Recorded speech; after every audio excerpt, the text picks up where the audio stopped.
Assume nothing, verify everything. Right. If you're looking at any development, any acquisition, from the rehab costs, construction costs, to the after repair value of the property, to the future market rentals, to all that, assume nothing, verify everything. So like I had a client come in this week who flew up from Louisiana to sit with me for an hour, and he was looking at developing a mobile home park. Gotcha.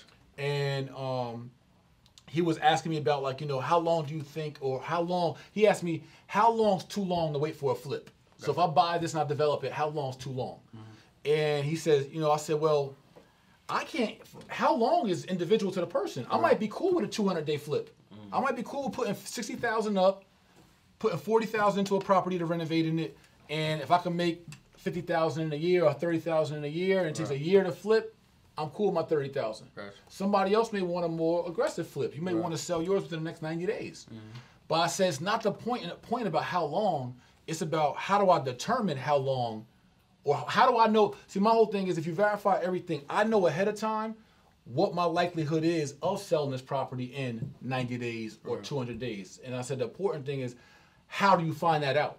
How do you know to find out how long you expect a property to sit on the market? Gotcha. And so I told him, all you do is you find the comps on the property, 3 comparable properties that sold within a square mile, and that's like similar properties within the last 6 months have sold. Not been listed, but sold. And you find the average days on the market those properties sat.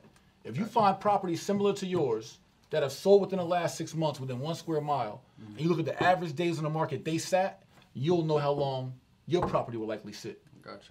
And now you verify that. So now you go into a realistic expectations.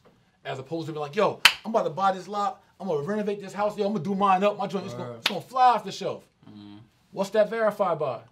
Where's that? What backs that data up? Because you just felt like it, or you thought so, right? And so we're gonna get into that next week about how you verify everything in a real estate development prospectus to know what your likelihood is of everything you think you're gonna come out with. And you're gonna know it conservatively, you're gonna know it backed by real information.